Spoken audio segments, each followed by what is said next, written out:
Vamos a arrodillarnos, hermanos, por favor, los que estamos aquí en este lugar.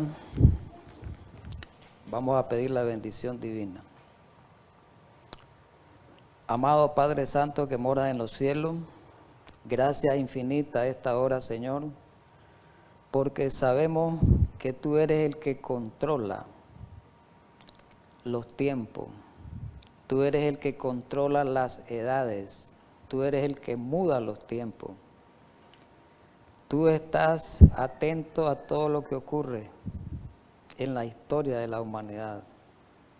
En esta mañana que vamos a estudiar el tema relativo a los últimos días, la profecía, parte de la enseñanza bíblica, ayúdanos a atenderla, ayúdanos para que podamos entender estas verdades que fueron parte de la historia, una parte, pero también hay parte profética que todavía no ha ocurrido, y ayúdanos a entender tanto la parte histórica como la parte profética, porque las dos son de importancia para nosotros en este tiempo, porque tu palabra dice que la historia se repetirá.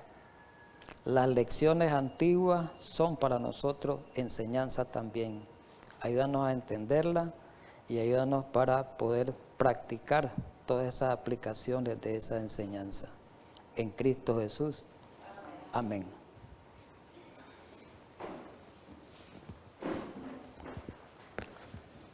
Bueno, hermanos, sean bienvenidos todos, hermanos también que nos miran a través de la televisión, a través de los distintos medios televisivos, medios radial, medios de las redes sociales, pues sean bienvenidos. Vamos a disfrutar de este banquete espiritual a esta hora y vamos a continuar con la serie que iniciamos la semana pasada. La serie se llama Daniel, un libro para nuestros días. Hoy vamos a estudiar el tercer tema que aparece ahí también en la pantalla. Se llama El futuro revelado en Daniel 2. Muy importante este estudio para nosotros en este tiempo que estamos viviendo y ayúdanos para que podamos entenderlo. Vamos a pedirle al Señor que nos ayude para que nosotros podamos entender estas verdades. Vamos a iniciar arrancando nuestro estudio mencionando a una nación muy importante que aparece registrada en la profecía. Y es una nación que todavía hace eco en este tiempo final. En el Apocalipsis aparecen predicciones sobre una aplicación espiritual a esa nación, y esa nación se llama Babilonia, ¿verdad? Conocemos algunos la historia de Babilonia antigua, como aparece registrada en el capítulo 11 del libro de Génesis, en lo relacionado a la Torre de Babel. Pero nosotros no nos vamos a referir a esa Babilonia antigua, vamos a referirnos a una Babilonia, al imperio neobabilónico, no a la Babilonia antigua de Génesis 11, sino a la Babilonia en los días de Nabucodonosor, en los días de Daniel, más o menos ahí por el siglo 6, siglo 7 de la historia. ¿Quién fue Babilonia en ese tiempo? Dice que fue una superpotencia mundial. Después de la caída del imperio asirio, siguió Babilonia. Entonces fue considerada una superpotencia mundial y fue llamada nación de naciones. Era una nación que estaba construida con bellos palacios, con jardines colgantes y un sinnúmero de calles preciosas, suntuosas, ¿verdad?, adornadas con el metal precioso como era el oro, lo vamos a ver hoy. Y era una ciudad muy bien fortificada, con unas paredes impenetrables, con unas murallas impenetrables, humanamente, ¿verdad? Ahí podemos ver en la lámina la anchura de cada pared, que aparece como una anchura como de 25 metros y miramos una altura exagerada, una pared de más de 100 metros, 105. Y era una ciudad, puede decirse así, casi inexpugnable. En esa ciudad vivía un poderoso rey, como lo mencionábamos, Nabucodonosor. Y este rey estaba preocupado por su reino, él estaba en su apogeo, estaba preocupado por su reino, él. Y una noche se acostó este rey inquieto, pensando en el futuro de su gran imperio. Y tuvo un sueño extraño esa noche, que aparece registrado en el capítulo 2 del libro de Daniel. Vamos a leer lo que contenía el sueño. Vamos a tomar nuestras Biblias, los que tienen Biblia, y si no, vamos a leerlo aquí en la imagen, en la pantalla. Daniel 2, del 1 al 3, versículo 1 dice: en el segundo año del reinado de Nabucodonosor, tuvo Nabucodonosor sueños, y se perturbó su espíritu y se le fue el sueño. Eso es importante, está remarcado. Se le fue el sueño. ¿Qué quiere decir se le fue el sueño? Olvidó el sueño. Y el versículo 2 dice que hizo llamar a magos, a los astrólogos, a los adivinos, encantadores, ¿verdad? Los adivinos que tenía, los científicos que tenía en ese tiempo él, supuestamente experto en esa área del sueño, de la astrología, dice el versículo 2, se lo estoy explicando. Y él llamó a todo ese tipo de gente, ¿verdad?, de hombres estudiados, para que le explicasen su sueño. Vinieron pues ellos y se presentaron delante del rey, y el rey les dijo: he tenido un sueño, y mi espíritu se ha turbado por saber el sueño. Muy bien, vamos a dejarlo ahí en esta introducción y vamos a hacer un comentario previo sobre estos pasajes. El versículo 1, como decíamos anteriormente, lo leíamos, dice que el rey tuvo un sueño. Y debido a que Nabucodonosor se acostó inquieto, pensando sobre el futuro de su gran imperio. Y Dios, como Dios mira todo, Dios sabe todo, Dios está al tanto de todo lo que ocurre en esta tierra. Para captar la atención del rey, Dios le habló a través de un sueño. Era importante para el rey recordar el sueño, porque se durmió él preocupado por lo que le iba a deparar en el futuro, por lo que habría de ser el futuro de su reino. Estaba muy preocupado el rey. Y me gustaría leer esta parte del comentario bíblico adventista, el tomo 4, en la página 294, en esta introducción. Me gustaría leerla porque tiene una información muy precisa para la introducción de este tema, y nos dice en la página 294 del tomo 4, repito, comentario bíblico adventista. Interesante esto para la introducción. Los antiguos consideraban los sueños con temor. Qué importante eso. Pensaban que eran revelaciones de sus deidades. Pensaban ellos que los sueños eran revelaciones de los dioses que ellos tenían. Cuando una persona soñaba algo, como un rey, ellos pensaban que Dios le revelaba algo a través de ese sueño. Y dice que ellos procuraban descubrir su interpretación, la verdadera interpretación. Entonces el Señor en su providencia dio a Nabucodonosor este sueño, porque Nabucodonosor estaba preocupado, inquieto por el futuro de su reino. Dios tenía un mensaje para el rey de Babilonia. Tenía un mensaje. Dios ansiaba tanto salvar a la antigua Babilonia como anhelaba salvar a Israel. Es muy importante ese enfoque. Recordemos algo. El Dios de Israel no era solo para Israel. El Dios de Israel era para es para toda la humanidad. Es como el sábado. El sábado no era para los israelitas nada más. Pongamos ese ejemplo. El sábado era para toda la humanidad. ¿Entienden? Y la Biblia es clara no sé si recuerdan un pasaje, no lo voy a leer, pero sí se encuentra en 1 Timoteo 2:4, dice que Dios quiere salvarnos a todos y llevarnos al conocimiento de la verdad. Y en otros textos, en el Nuevo Testamento, en Hechos 10, dice que Dios no hace acepción de personas. Él quiere salvar a los gentiles, quería salvar a los gentiles y quería salvar a los israelitas. Dios no ha cambiado. Dios quiere salvarlo a todos los que no conocen la verdad, pero les invita al conocimiento de la verdad. Dios quiere salvar a todos los que están congregándose en otras direcciones, en otra religión, en otras iglesias, no solo a los adventistas del séptimo día. Dios no quiere salvar, Dios quiere salvarnos a todos. Y ese era el propósito de salvar a Babilonia y de salvar al rey. Y Dios puso ahí, ya sabemos nosotros, ¿verdad? Los que hemos leído la historia de Daniel, los que hemos leído, Dios puso ahí a Daniel y sus amigos como instrumento para salvación del reino de Nabucodonosor y salvación del reino de Babilonia.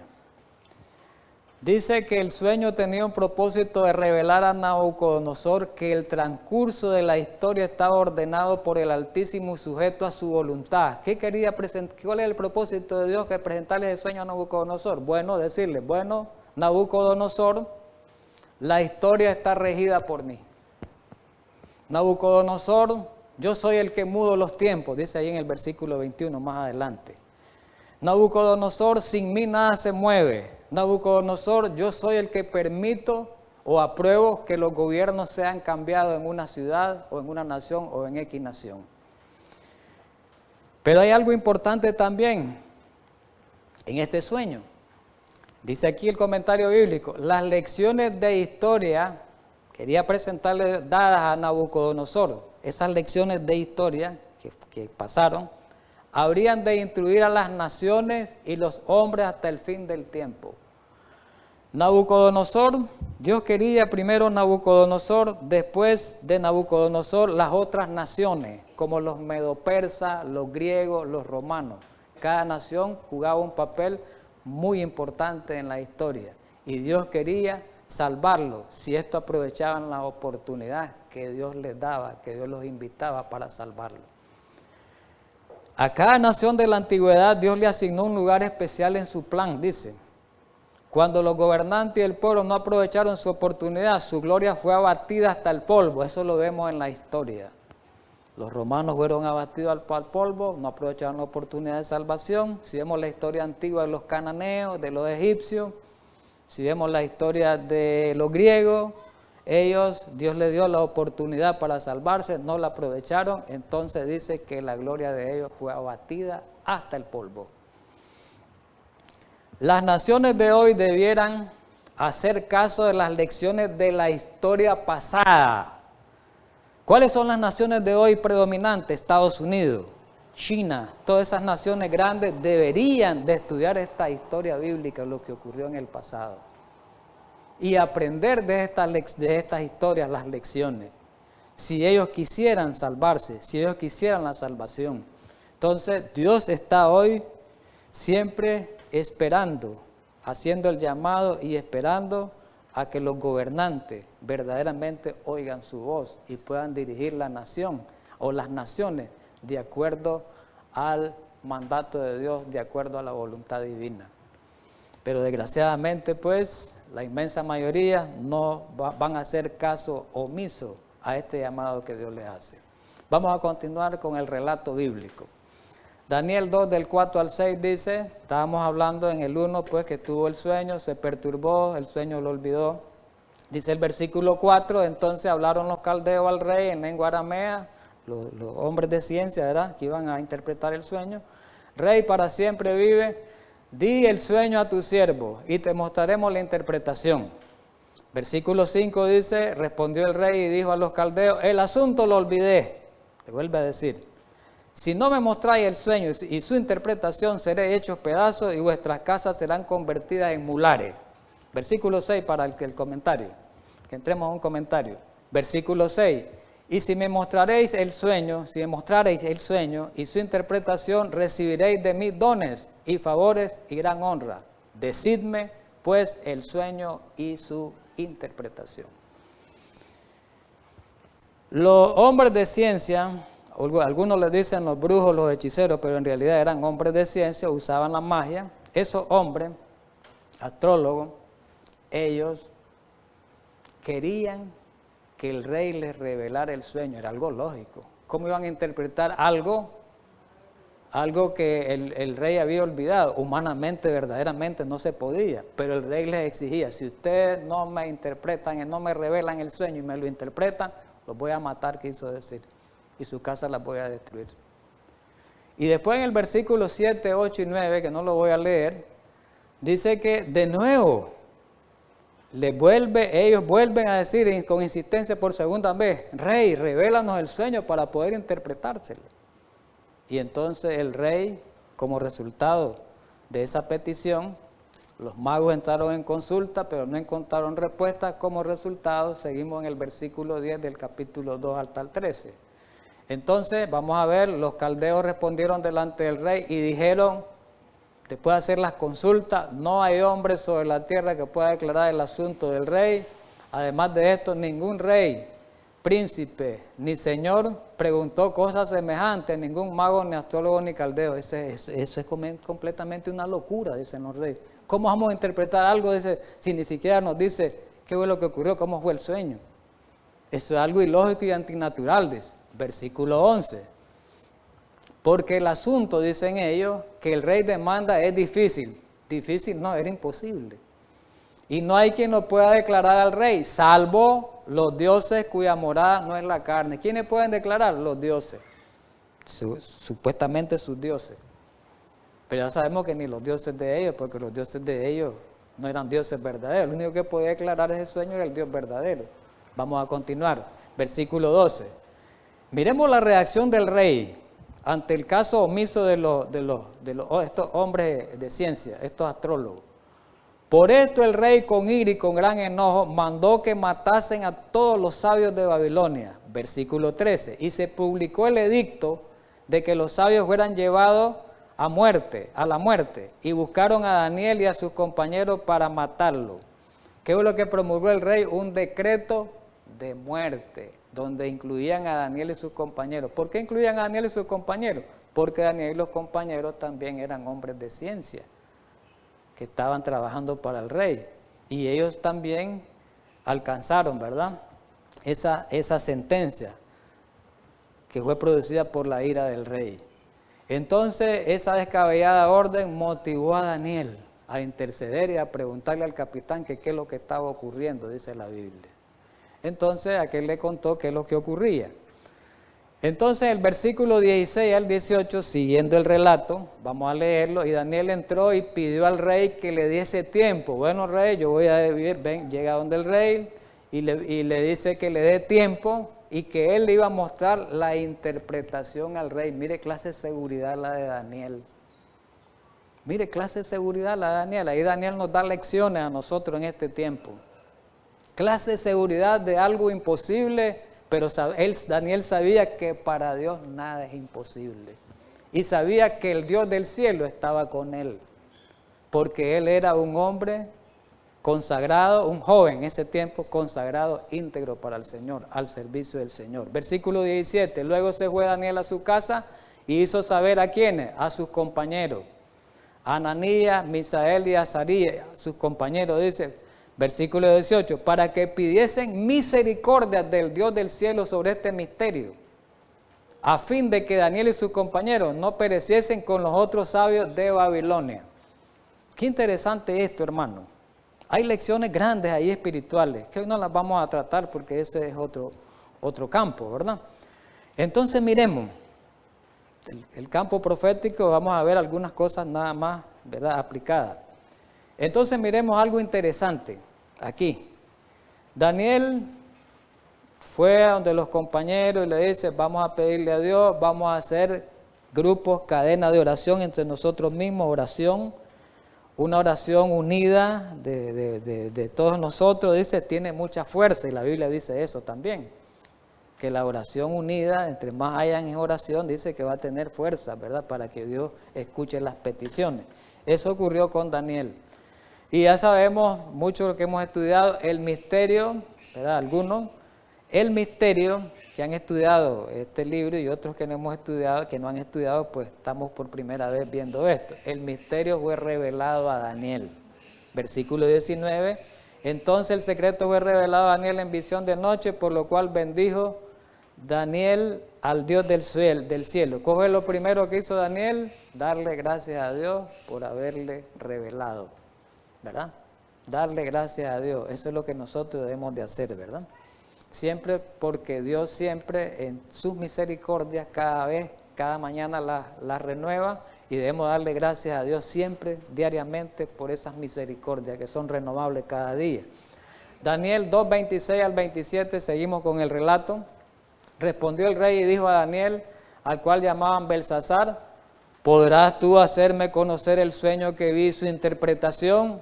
¿Y qué responde Daniel en el versículo 27? Daniel respondió delante del rey diciendo, el misterio que el rey demanda, ni sabio, ni astrólogo, ni mago, ni adivino lo pueden revelar al rey. Mire, rey, humanamente nadie puede hacer eso, ni yo pude hacer eso. Pero ¿qué le dice Daniel? Versículo 28 y 29, pero hay un Dios. Mire, Daniel dio honra y gloria a Dios, Daniel exaltó a Dios. Pero hay un Dios en los cielos, el cual revela los misterios, y él ha hecho saber al rey Nabucodonosor lo que ha de acontecer en los postreros días. He aquí tu sueño y las visiones que has tenido en tu cama. Versículo 29. Estando tú, oh rey, en tu cama, te vinieron pensamientos por saber lo que había de ser en lo porvenir, y el que revela los misterios te mostró lo que ha de ser. Y vamos a ver el sueño. Vamos a saltarnos un poquito, ¿verdad? Los pasajes. Pienso que no estamos en el 29. Vamos al 31. He aquí el sueño. Tú, oh rey, viste ante ti una estatua majestuosa, revelándole el sueño. Esa estatua era enorme y muy brillante. Estaba en pie ante ti y su aspecto era terrible. Versículo 31. Vamos a ver el versículo 32. La cabeza de esa estatua, ¿verdad?, era de oro fino. Solamente le está revelando el sueño, después va la interpretación, era de oro fino, ¿verdad? La cabeza era de oro fino, dice, ahí vemos señalada, ¿verdad? Su pecho y sus brazos eran de plata, ahí lo vemos en la imagen, sus vientres y sus muslos eran de bronce. Sus piernas, ¿de qué eran? Dice el versículo 33, de hierro, y sus pies, que era una mezcla de hierro y barro cocido. Ahí lo podemos ver en la imagen, ¿verdad?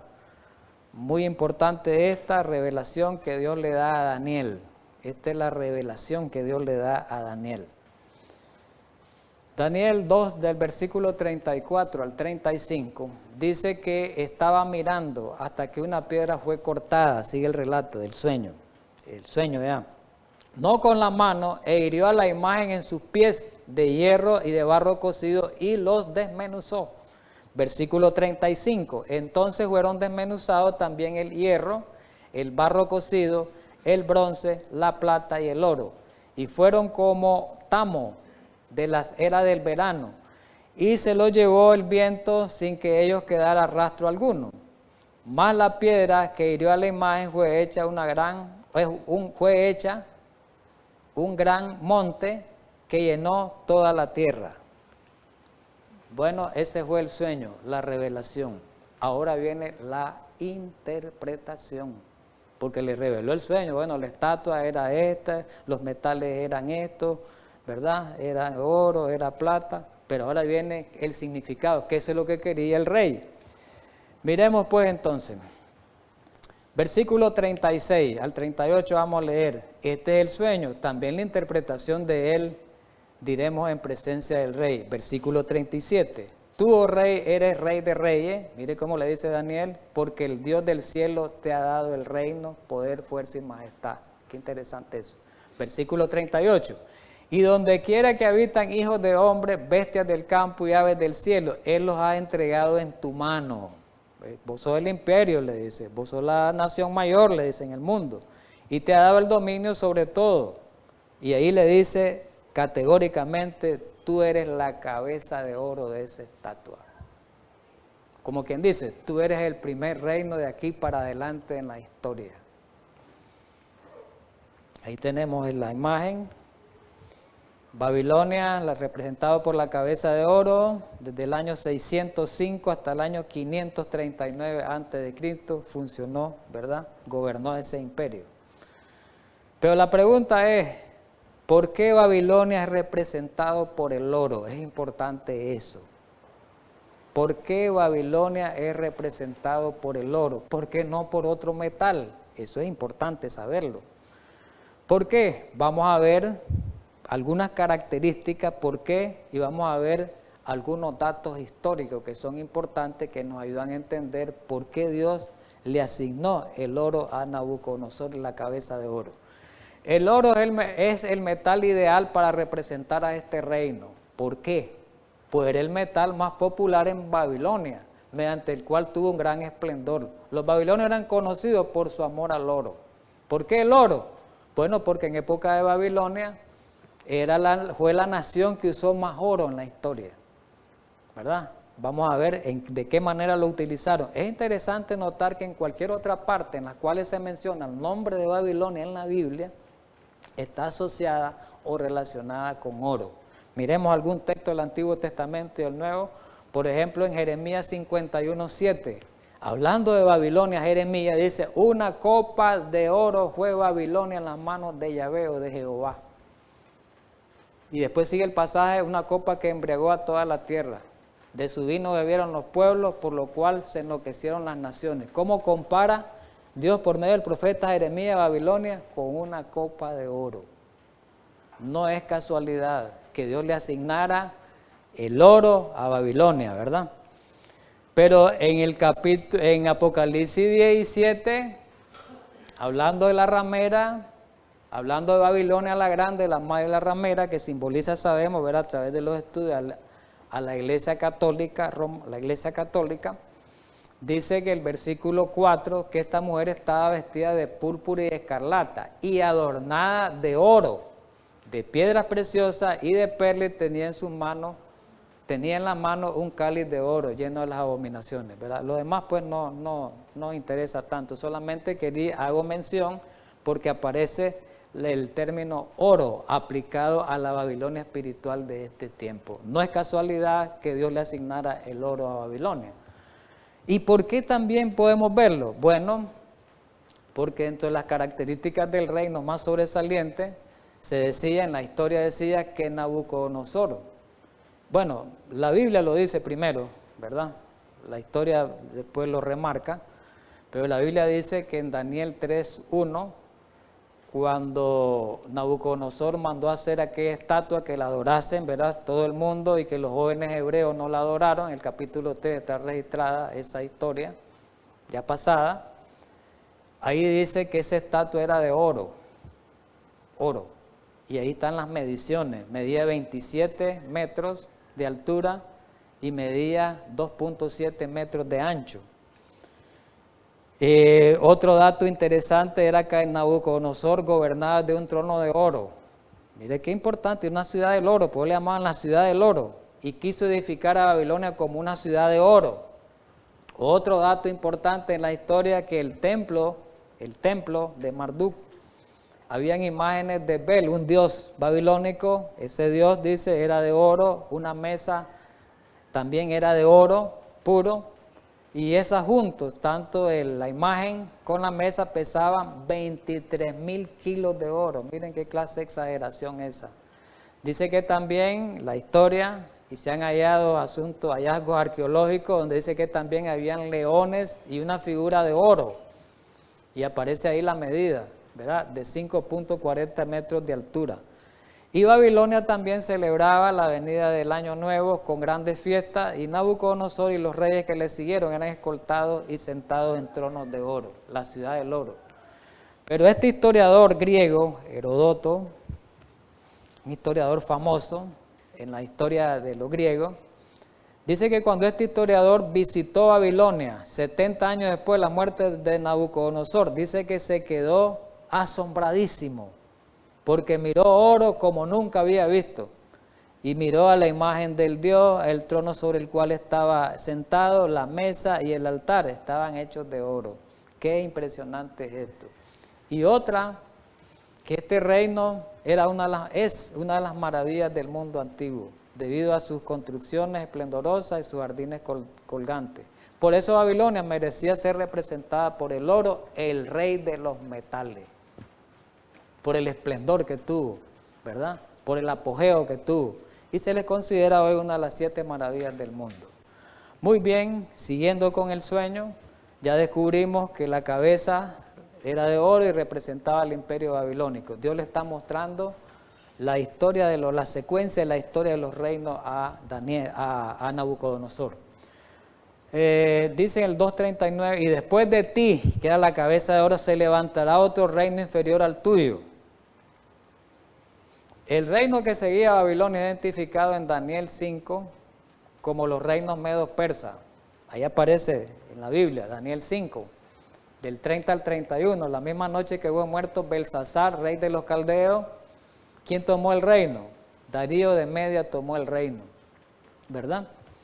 Fue interesante eso. Sabemos que el reino medo-persa era un reino unido, los medos y los persas, y conquistaron junto a Babilonia. ¿Quién comprueba eso? La historia, aquí lo tenemos.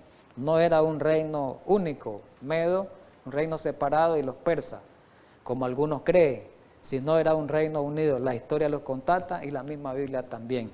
Ahí tenemos el dato histórico. En el año 550 a.C., el rey persa Ciro derrotó al rey medo Astiages y formó un único reino conocido como Medo-Persa. Y en el otro recuento histórico también aparecen los medios persas aceptando el gobierno de Ciro, tras un pleito que hubo entre ellos, ¿verdad? Eran agentes de lengua aria y ellos pasaron, dice, rápidamente al servicio de Ciro y le ayudaron a extender su dominio.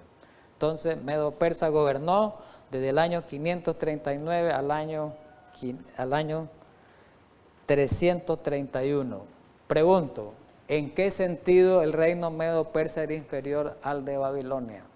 Esa es una pregunta, porque era inferior, dice. Vamos a verlo en qué sentido. En primer lugar, la cultura babilónica era reconocida por todo el mundo antiguo, mientras que la de los medios y los persas era menospreciada por ser tosca y primitiva. O sea, culturalmente Babilonia era reconocido. Los medo-persas fue una cultura más degradada, dice, más tosca y más primitiva, ¿verdad? O sea, culturalmente el reino de Babilonia fue esplendoroso, reconocido por todas las naciones, por todo el mundo. Entonces, en ese sentido, era superior. Y todos los tributos se pagaban con plata, no con oro. Por primera vez comenzaron a circular las monedas de plata, antes de oro, en el tiempo de Babilonia. Pero ya en el tiempo medo-persa de plata, degradándose, ¿verdad? De modo que la plata es el símbolo del segundo imperio medo-persa que surgiría y dominaría, ¿verdad?, en ese tiempo. Recordemos que en el orden de los metales, el oro, ¿verdad?, ocupa un lugar prominente. La plata ya es inferior, ¿verdad?, es inferior. Y el imperio medo-persa no fue tan rico también como Babilonia, era de menor esplendor que el reino babilónico. Vamos al tercer reino que aparece en la interpretación de Daniel, y el otro tercer reino de bronce, el cual dominará en toda la tierra. Ahí menciona que era de bronce, ¿verdad? Y vamos a ver a quién se refiere ese reino. Y por la misma Biblia podemos encontrar la respuesta. En el capítulo 8 de Daniel se identifica al macho cabrillo como a Grecia, vamos a leer el pasaje, que vence al carnero que representa a los medo-persas, implicando que el reino que seguiría o que sucedería a los medo-persas sería Grecia. ¿Cómo lo contactamos esto? Con la Biblia. Ahí está el pasaje. Con la misma Biblia contactamos que el tercer reino es, y con la historia, que el primero la Biblia, que el tercer reino iba a representar a los griegos. Versículo 20, en cuanto al carnero que viste que tenía 2 cuernos, estos son los reyes de Media y de Persia. Versículo 21, el macho cabrillo es el rey de Grecia. Entonces el segundo reino eran los reyes medio-persas y el tercer reino era el rey de Grecia. La historia lo comprueba. ¿Desde cuándo gobernó Grecia? Grecia desde el año 331 hasta el año 138, hasta el año 168, corrijo, ¿verdad? Antes de Cristo.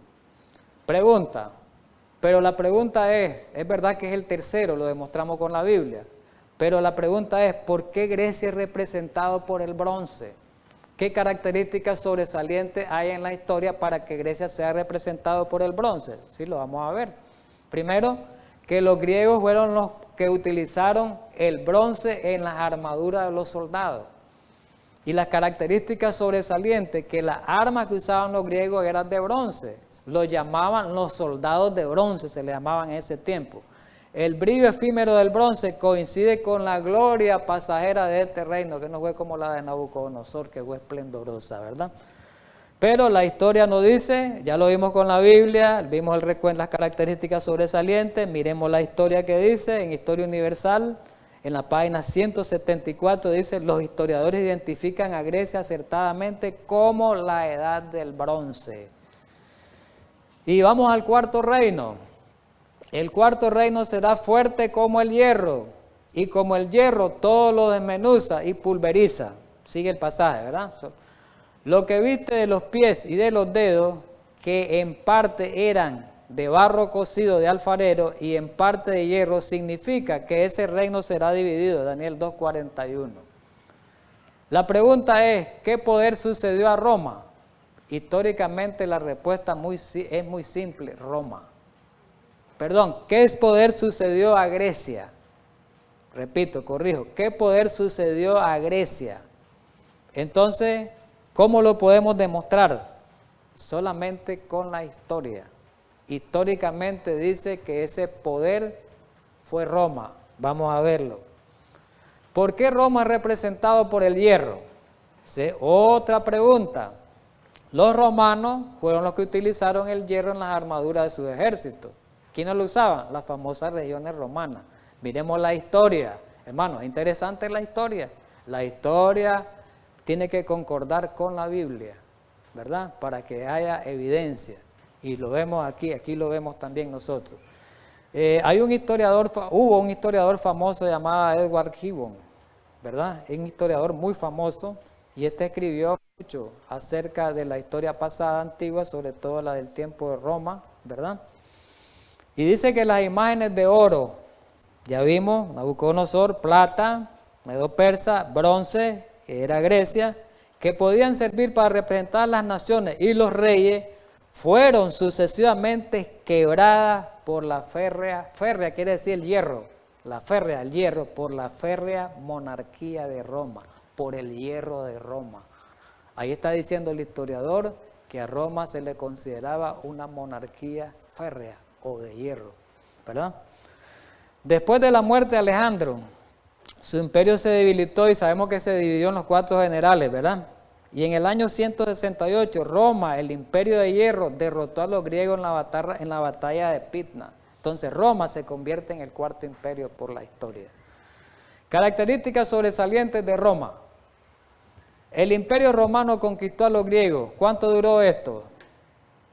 644 años.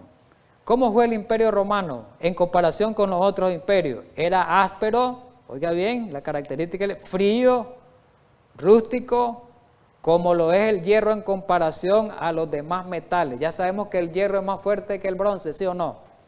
El hierro es más fuerte que la plata, también. El hierro es más fuerte que el oro en resistencia, ¿verdad? En cohesión es más fuerte el hierro. Pero si hablamos de valores es muy diferente, pues. Ya sabemos que el oro es de mayor valor. Pero en cuanto a resistencia, en cuanto a fuerza, el hierro fue el mayor, ¿verdad?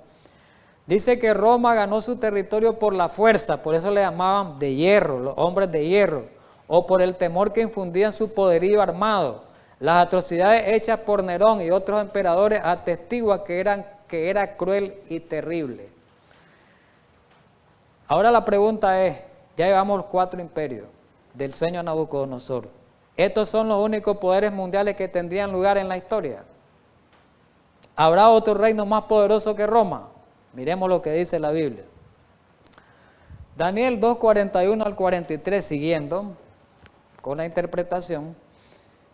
Y lo que viste, versículo 41, y los que viste de los pies y los dedos, en parte de barro cocido de alfarero y en parte de hierro, será un reino dividido, mas habrá en él algo de la fuerza del hierro, de Roma, pues, así como viste hierro mezclado con barro cocido. Versículo 42, y por ser los dedos de los pies en parte de hierro y en parte de barro cocido, esto es interesante, el reino será en parte fuerte y en parte frágil. Por eso es un reino dividido. Versículo 43. Así como viste el hierro mezclado con barro, se mezclarán por medio de alianzas humanas, pero no se unirán el uno con el otro como el hierro no se mezcla con el barro. Y es interesante esto, en esa parte última, después de ver los 4 imperios, ya no va a haber más imperio, un imperio así como en las monarquías anteriores. La profecía no presenta más metales, después del hierro, ya no hay más metales. Hay otro elemento que aparece en la imagen, además del metal se adiciona, es el barro, versículos 33 y 34. Y ahora el barro se va a mezclar con el hierro, una mezcla insólita, ilógica, algo que no se puede mezclar. Y el hierro, por eso dice que iba a ser débil, iba a ser dividido, no como la fuerza de los metales anteriores. Dice que el hierro continúa indicando que lo que sigue después de Roma será semejante a Roma, va a tener algo de Roma, pero no será tan fuerte como Roma, sería un reino dividido. Ahora, estas divisiones están acentuadas por la mezcla del hierro con el barro cocido, que esta mezcla no es aconsejable para construir una estatua sólida. Ahora, la mezcla del hierro y del barro cocido es una representación de las divisiones que provocarían el colapso del Imperio Romano. Vamos a eso. ¿Quién conquistó a los romanos? La historia. Vamos a la historia. Fueron las tribus bárbaras. Ya entran otras tribus. Ya entran otro poderío, más débiles que los romanos y que los otros anteriores, reinos anteriores. Fueron las tribus bárbaras que hicieron caer al Imperio Romano, lo dividieron. A partir del siglo II, tribus bárbaras empezaron a movilizarse en la frontera del imperio. Dice esta historia, la historia del hombre, ¿verdad? Dice que se empezaron a partir de ya en el siglo IV constituyeron una grave amenaza, pues en el año 410 después de Cristo saquearon la ciudad de Roma. Y en el siglo siguiente los hunos, que era uno de esos pueblos asiáticos, se lanzó contra Roma. Y por último, en el año 476, el jefe era Germano, Odoacro, obligó al emperador romano a abdicar, ¿verdad? Hecho que marca el fin de la historia antigua. Entonces el Imperio Romano se dividió en 10 partes, entre el siglo V, IV y V. Sucumbió ante las tribus bárbaras, se disolvió el Imperio Romano, se dividió, ya no quedó fuerte. En el año 476 de nuestra era, existe tal división. De esta división del Imperio Romano surgen las naciones europeas, eso es lo que queda. Al final, de manera que los pies y los dedos de hierro y barro, ¿qué es lo que representan? Las tribus bárbaras y las naciones europeas hasta hoy, que abarcan, que ya quedaron, en vez de las tribus bárbaras quedaron las naciones europeas, la vamos a ver, que abarca desde el tiempo del año 476 hasta nuestros días. Vamos a ver aquí, ¿verdad? ¿Cuáles eran esas tribus?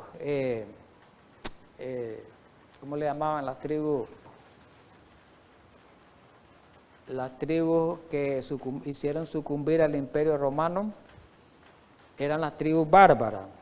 Esas tribus bárbaras, que aparecen los nombres aquí al lado, después formaron lo que se llama hoy actualmente en el territorio europeo, los países europeos. Ahí aparecen Alemania, Suiza, ¿verdad? Francia, Italia, Inglaterra y los demás países aparecen allí en ese mapa, ¿verdad? Interesante. Pero la profecía decía que no se iba a unir el uno con el otro. Recordemos que el Imperio Romano era un solo imperio. Se divide, ¿verdad? Las tribus bárbaras dividieron el Imperio Romano. Han habido después de eso muchos intentos de formar un nuevo imperio, Pero la profecía decía que no se iba a unir como la mezcla del barro con el hierro, no se iban a unir y formar un imperio fuerte. ¿Y cuáles fueron esos intentos para formarlo? Primero, Carlos Magno de Francia trató de formar un solo imperio allá en Europa, en el año 768 después de Cristo. Después lo intentó Carlos V de España, en el año 1520 después de Cristo, trató de formar un solo imperio, no pudo. Después vino Napoleón Bonaparte de Francia, trató de formar un solo imperio, fracasó en el año 1810. Y por último Hitler, hace poco, ¿verdad? Hace como más de 50 años, por ahí, ¿verdad? Hitler trató de unir un solo imperio ahí en Europa y fracasó en su intento en 1945. Y finalmente la Unión Europea lo está tratando de hacer desde el año 1957, pero todavía no lo ha logrado y se va a cumplir la profecía que no podrá, ¿verdad? Bien, la interpretación del sueño para nosotros ahora para nosotros. Aquí vemos ya la estatua formada, Babilonia en el año 605 al 539 la cabeza de oro, Medo Persa, los pechos, ¿verdad? Los brazos, aparecen Grecia, el vientre, el muslo, Roma y los imperios y estados europeos hasta el presente. ¿Qué es lo importante ahí relevante? Bueno, que ya todo está casi cumplido. Estamos en los dedos de la estatua. Eso es interesante, ya todo esto se cumplió en la historia. Entonces estamos en los dedos de la estatua. Muy bien, para la última parte ya ir viendo qué es lo más importante de esta profecía. Todo es importante, pero la mayor parte es historia, que es para nuestros días ahorita. Decía el versículo 44, y en los días de estos reyes el Dios del cielo levantará un reino que no será jamás destruido. En los días de esos reyes, Dios le iba a levantar, los reyes, cuando terminaran los pies con barro cocido, iba a levantar un reino que jamás iba a ser destruido. Todos esos reinos fueron destruidos. Pero hay un reino que sí iba a establecer que jamás iba a ser destruido. Sigámoslo. Ni será el reino dejado a otro pueblo. Desmenuzará y consumirá a todos estos reinos, pero él, el reino, permanecerá para siempre. Y versículo 45, aparece el quinto reino, que ese es el reino eterno, representa el reino eterno. Versículo 45, de la manera que viste que del monte fue cortada una piedra, no con la mano, la cual desmenuzó el hierro, el bronce, el barro, la plata y el oro, el gran Dios ha mostrado al rey lo que ha de acontecer en lo porvenir, y el sueño es verdadero y fiel su interpretación. ¿A quién representa la tierra? Porque dice a la piedra, porque la piedra fue cortada de un monte, de una montaña, y ella es la que iba a golpear la imagen en los pies y se iba a establecer un reino eterno, ¿verdad? Sí va a establecer un reino eterno. ¿Quién es la piedra? La Biblia lo dice, Salmo 118, 22. La piedra que desecharon los edificadores ha venido a ser la cabeza del ángulo. Digamos bien. Lucas, Jesús lo dice en San Lucas, Lucas 20 del 17 al 18. Pero él, mirándolo, dijo, ¿qué pues es lo que está escrito? La piedra que desecharon los edificadores ha venido a ser la cabeza del ángulo. Versículo 18, y todo el que cayere sobre aquella piedra será quebrantado, mas sobre quien ella cayere la desmenuzará. Entonces, al hacer un estudio, ¿verdad?, sobre la piedra en el Antiguo Testamento, del Salmo 118, 22, encontramos que esa piedra simbolizaba a Jesús. Y Jesús aquí está hablando, en Lucas también, está hablando de esa profecía y está diciendo que todo el que cayere sobre esa piedra será quebrantado.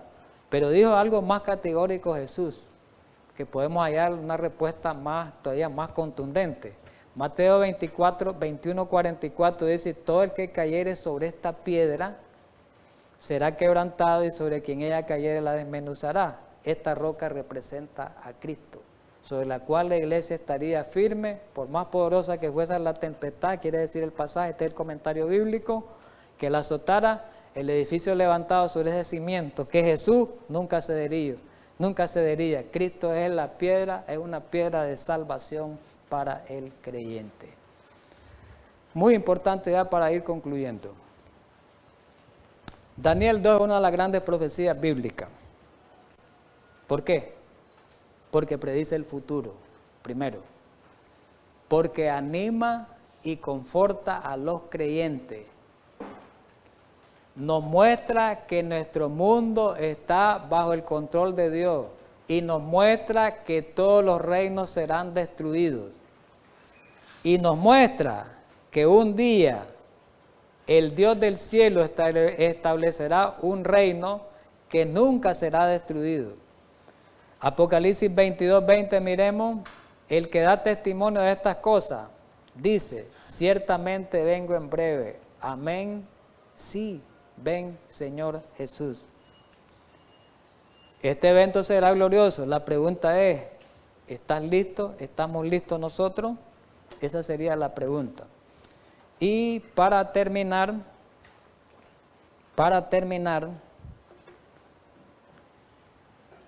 que no aparece aquí en la imagen, en la pantalla, una aplicación espiritual le vamos a dar a esto, porque es importante la aplicación espiritual. ¿Qué podemos nosotros, en estos últimos minutos, cuál es el mensaje para nosotros esta mañana? Para nosotros, esta mañana, ya sabemos que el mensaje para nosotros es que Cristo es la piedra, ¿verdad? La roca de salvación, como decía la Biblia. Y este reino que Cristo va a establecer va a ser un reino eterno que permanecerá para siempre. Nosotros estamos en la espera de ese reino eterno. Y los tiempos de hoy nos están diciendo que se aproxima cada día más y más. Las señales nos están diciendo que Dios va a establecer pronto su reino con la venida de nuestro Salvador. Pero una aplicación espiritual más precisa y más clara es en cuanto a la oración. No sé si al estudiar la parte histórica pudimos notar en el relato que cuando Daniel le fue a hacer la petición al rey y dijo que él le iba a interpretar ese sueño con una seguridad. ¿Y qué fue lo que hizo Daniel? Daniel no se atribuyó él la honra y gloria. Él le dijo al rey, pero que después le explicó él al rey que el único que interpretó el sueño fue Dios, que le reveló el sueño. ¿Qué es lo más importante aquí en cuanto a la oración? Ahí se muestra, se puede ver ilustrado el poder de la oración unida. Daniel no solamente él oró que iba a interpretar el sueño, le pidió a sus amigos, a sus hermanos, podríamos decir, de congregación, pongámosle así, para que se fortaleciera ese ruego, esa petición para Dios. ¿Por qué? Porque la Biblia dice, hermano, claramente, Jesús lo dijo en Mateo 18:19, que si dos o más se ponen de acuerdo para hacer una petición y la hacen con fe, dice que de seguro les será dado. ¿Es así o no es así?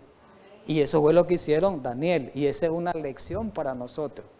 Otra pasaje interesante en la historia es cuando estuvieron por el derramamiento del Espíritu Santo en Pentecostés.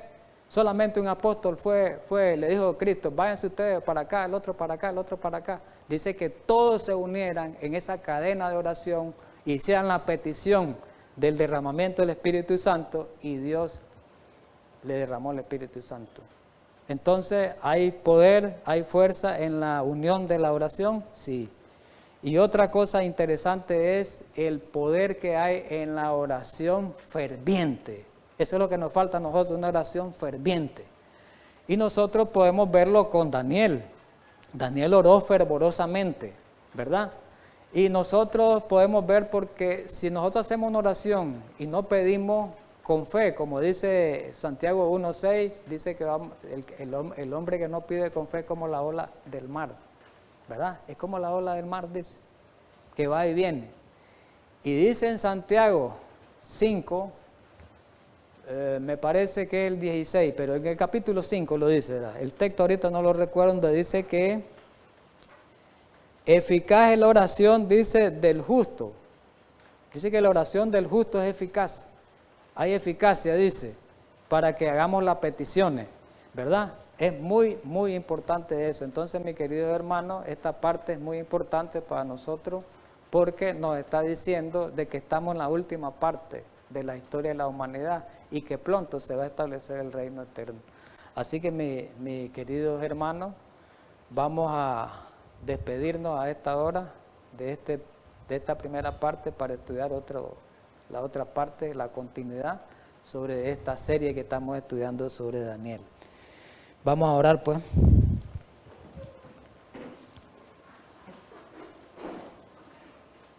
Amante Padre Santo que mora en los cielos, gracias infinitas a esta hora por habernos ayudado a estudiar esta parte de la profecía, muy interesante para nosotros, también la historia, la cual nos deja lecciones espirituales muy importantes para nosotros en este tiempo de esta última generación. Ayúdanos a prepararnos al encuentro contigo, Señor. Y la mejor forma de prepararnos es velando, orando en todo momento y estudiando tu palabra. En Cristo Jesús. Amén.